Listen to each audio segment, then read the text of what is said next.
Namaku Maya, usia 49 tahun. Sejujurnya, aku tidak pernah menyangka hal yang awalnya kuanggap cuma candaan, justru berubah jadi sesuatu yang benar-benar terjadi. Dan semuanya berawal dari satu kebiasaan kecil. Anakku, Rio, mahasiswa, sibuk, tapi entah kenapa, belakangan ini dia jadi sering sekali berada di rumah. Awalnya, aku senang. Kupikir dia mulai lebih dekat dengan keluarga, lebih perhatian. Tapi lama-lama aku merasa ada yang aneh. Setiap kali aku sedang melakukan sesuatu di rumah, dia selalu ada. Aku di dapur, dia ikut ke dapur. Aku bersih-bersih, dia tiba-tiba muncul bawa sapu. Aku lagi santai di ruang tamu, dia duduk tidak jauh dariku. Awalnya kupikir kebetulan, tapi kalau setiap hari begitu, rasanya bukan kebetulan lagi. Rio, kamu lagi gak ada kegiatan ya? Tanyaku. Suatu hari, ada kok ma, tapi bisa dikerjain nanti. Jawabnya santai. Aku hanya mengangguk, tapi tetap saja perasaanku mulai tidak tenang. Bukan karena apa-apa, tapi karena dia seperti terlalu memperhatikan. Sampai suatu hari, aku sengaja memperhatikan lebih jelas. Pagi itu, aku sedang di dapur, menyiapkan sarapan. Seperti biasa, Rio muncul. Ma, butuh bantuan? Tanyanya. Aku langsung menoleh. Iya, bantu potong sayur saja, kataku. Dia langsung mendekat, tapi yang membuatku sadar, bukan bantuannya, melainkan cara dia memperhatikan. Dia tidak hanya fokus ke sayur, tapi sesekali melirik ke arahku. Aku pura-pura tidak melihat, tapi dalam hati aku mulai berpikir, ini anak kenapa sih? Siang harinya, aku sengaja duduk di ruang tamu. Beberapa menit kemudian, Rio datang lagi, duduk tidak jauh, pura-pura main HP. Aku tersenyum kecil. Oke, ini sudah jelas. Akhirnya, aku memutuskan untuk bercanda. Rio, panggilku. Iya, Ma, kamu ini keseringan lihat mama ya. Nanti mama suruh bantu terus loh, kataku sambil tertawa. Dia langsung diam. Aku pikir dia akan ikut tertawa, tapi tidak. Dia justru menatapku, lalu berkata santai, iya nggak apa-apa ma, aku bantu saja. Aku langsung terdiam. Aku kira itu cuma candaan, tapi dari cara dia menjawab, sepertinya dia serius. Sejak percakapan itu, aku mulai lebih memperhatikan Rio.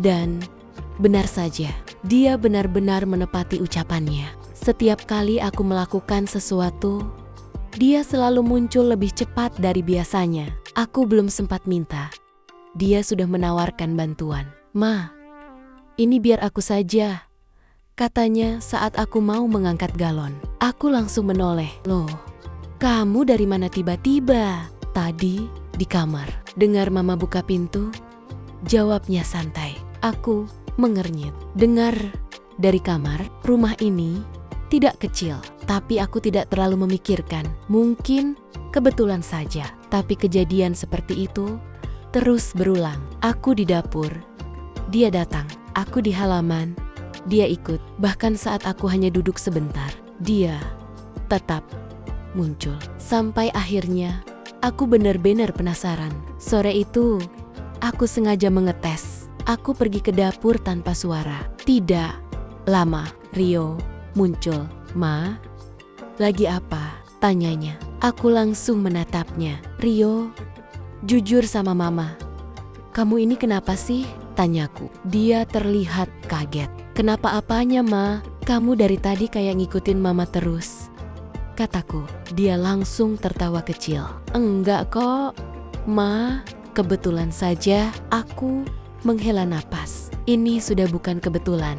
Dia diam sebentar, lalu akhirnya duduk di kursi. Ya sudah, aku jujur saja ya ma, katanya. Aku langsung fokus. Iya, bilang saja. Dia menatapku, lalu tersenyum. Soalnya mama kelihatan capek terus, katanya pelan. Aku langsung terdiam. Capek? Ulangku. Iya. Dari pagi sampai malam, Mama terus bergerak. Aku lihat terus. Jawabnya. Aku tidak langsung menjawab. Selama ini, aku memang sibuk, tapi aku tidak pernah berpikir sampai diperhatikan seperti itu. Makanya aku bantu, biar Mama gak terlalu capek.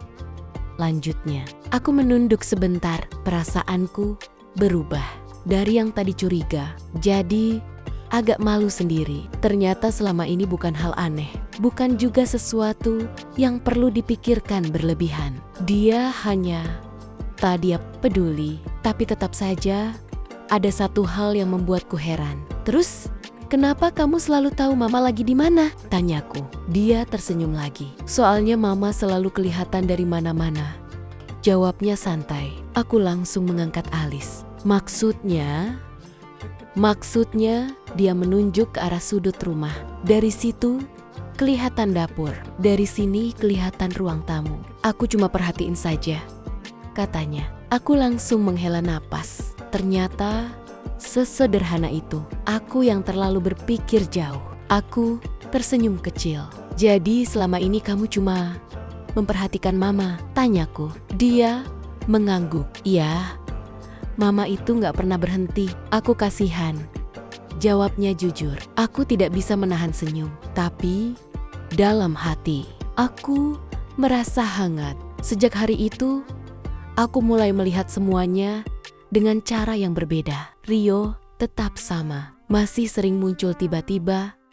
Masih sering menawarkan bantuan. Dan masih memperhatikan hal-hal kecil yang sebelumnya tidak pernah aku sadari. Tapi kali ini aku tidak lagi merasa aneh. Justru terasa hangat. Pagi itu, aku sedang menyapu halaman. Belum sampai selesai, Rio sudah datang membawa tempat sampah. Ma, biar aku buang, katanya. Aku tersenyum. Iya, sekalian saja, jawabku. Dia mengambil alih tanpa banyak bicara. Aku hanya berdiri sebentar, memperhatikan. Dulu aku mungkin akan bertani-tania. Kenapa dia selalu ada? Sekarang, aku mulai mengerti. Siang harinya, aku di dapur lagi. Seperti biasa, Rio muncul. Masak apa, Ma? Tanyanya. Masak yang sederhana saja, jawabku. Dia langsung mengambil pisau dan mulai membantu. Yang ini aku potong ya, katanya. Aku mengangguk. Beberapa menit kami bekerja bersama tanpa banyak bicara. Tapi suasananya terasa nyaman, tidak canggung, tidak aneh, hanya kebersamaan yang sederhana. Tiba-tiba aku teringat sesuatu. Rio panggilku. Iya. Ma, kamu ingat nggak? Waktu Mama bilang kamu keseringan lihat Mama, tanyaku. Dia tertawa kecil. Iya, ingat. Aku kira itu cuma candaan, kataku. Dia menoleh. Memang awalnya candaan, Ma, jawabnya santai. Aku tersenyum. Tapi ternyata kamu beneran bantu terus, kataku. Dia mengangkat bahu. Ya, gak apa-apa, daripada cuma lihat, mending bantu sekalian. Aku tertawa kecil. Jawabannya sederhana, tapi kena. Kadang kita memang terlalu cepat menganggap sesuatu itu aneh. Padahal bisa jadi itu justru bentuk perhatian. Sore hari, kami duduk di ruang tamu. Untuk pertama kalinya, aku merasa benar-benar santai. Biasanya aku selalu sibuk, tapi hari itu aku membiarkan diriku istirahat. Rio duduk di samping, tidak jauh. Ma, capek? Tanyanya. Lumayan, jawabku jujur. Dia mengangguk. Makanya jangan semua dikerjain sendiri, katanya. Aku menoleh. Kali ini aku tidak membantah. Iya juga, kataku pelan. Beberapa detik kami diam. Tapi diam yang terasa nyaman. Aku tersenyum kecil. Ternyata selama ini aku bukan sendirian. Sejak hari itu, kebiasaan kecil di rumah kami berubah. Bukan berubah drastis, tapi terasa berbeda. Aku tidak lagi memaksakan diri melakukan semuanya sendiri. Dan Rio tetap seperti biasa, selalu ada di saat yang tepat. Pagi hari, sebelum aku ke dapur, dia sudah lebih dulu menyiapkan air. Kalau aku mau menyapu, dia diam-diam sudah mengambil sapu lebih dulu. Hal-hal sederhana, tapi perlahan membuatku sadar sesuatu. Selama ini, aku terlalu terbiasa mandiri, sampai lupa bahwa ada orang di rumah yang sebenarnya ingin membantu. Suatu sore, aku duduk di teras, menikmati udara yang sedikit sejuk. Rio duduk di sampingku. "Ma," panggilnya. "Iya, sekarang mama gak marah lagi kan kalau aku ikut-ikut?" tanyanya sambil tersenyum. Aku tertawa kecil. "Enggak, sekarang malah mama senang," jawabku jujur. Dia terlihat lega. Syukurlah. Aku menatap ke depan, lalu berkata pelan, "Maaf ya, kemarin mama sempat mikir aneh-aneh." Rio menggeleng. "Wajar kok, Ma. Aku juga tiba-tiba begitu," katanya. Aku tersenyum. "Yang penting sekarang mama sudah tahu." Dia mengangguk. "Iya, aku cuma gak mau mama capek sendirian." Kalimat itu sederhana, tapi cukup membuat hatiku hangat. Kadang, perhatian tidak datang dengan cara besar. Tidak selalu lewat kata-kata yang indah. Kadang, hanya lewat kehadiran. Lewat hal kecil yang dilakukan terus-menerus. Aku menoleh ke arah Rio. Anak yang dulu selalu aku urus, sekarang justru mulai mengurus aku. Dan aku baru sadar, selama ini aku terlalu sibuk, sampai hampir tidak melihat itu. "Makasih ya, Rio," kataku pelan. Dia tersenyum. "Iya, Ma." Kami kembali diam, tapi diam yang penuh arti.